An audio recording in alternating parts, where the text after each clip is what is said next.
Hi friends, সবাইকে জানাই good evening. তো তোমাদের কাছে আমি একটা ছোট্ট মিনি ব্লগ নিয়ে চলে এলাম। তো তোমরা হয়তো ভাববে আমি তো সেজে গুজে আছি কেন। আসলে আমরা একটু বাইরে যাব, মানে খ্রিস্টান কলেজে প্রোগ্রাম হচ্ছে, কাল থেকেই দেখলাম। তো আজকে রাজ বর্মন বলে একজন সিঙ্গার আসবে, তাই আমি দিশাদি, তারপর দিশাদির দুটো বোন সবাই মিলে যাবো। তো দিশাদি বললো যাবি, বলি হ্যাঁ চলো যাওয়া যাক। তাই এখন মানে মুখের লাইনারটা শুধু লাগিয়েছি, লাইনার কাজলটা এখনও লিপস্টিক পরা হয়নি। তো মা আজকে সন্ধেবেলায় ইডলি করছে। তো কেমন করে কি করছে, এই যে দেখো, মা ইডলি মেকারে দিয়েও দিয়েছে। মা এখানে কি কি আছে বলো, এই পেস্টটা করে রেখেছে, এটার মধ্যে কি কি আছে বলো। সুজি, গাজর, নুন আর দই।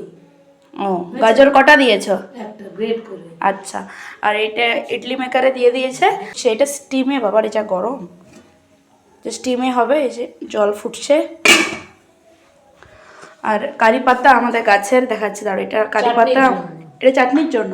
কারি পাতাটা দিলাম না যে, না ওটা ওই বাটিতে একটা সরষে ও তেল আচ্ছা, আর কাঁচা শুকনো লঙ্কা এটা দিয়ে কি কি দিতে হয় ওটাতে তো ওইটা দেখা।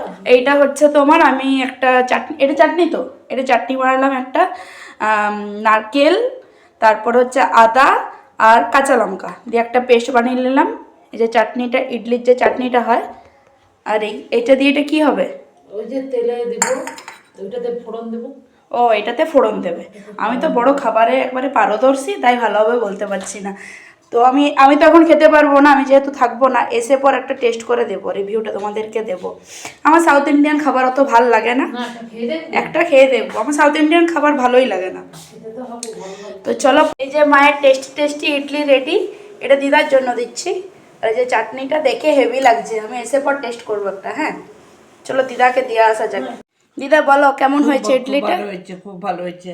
ভালো হয়েছে, দারুণ লাগছে খেতে। দিদা বলছে আমাকে শুধু এই ইডলিগুলো দে, এই চাটনিটা দিস না। চাটনি না দিয়ে কি ভাল লাগে? ভাল লাগছে তো তাহলে খেতে? খুব ভালো লাগছে। তোমার জন্য মা স্পেশালি করলো। তুমিও খাচ্ছ যে চাটনিটা? ও, ঠিক আছে, চলো নেক্সট ভিডিওতে তোমার সাথে দেখা হচ্ছে। এখন তো টাটা, বাই।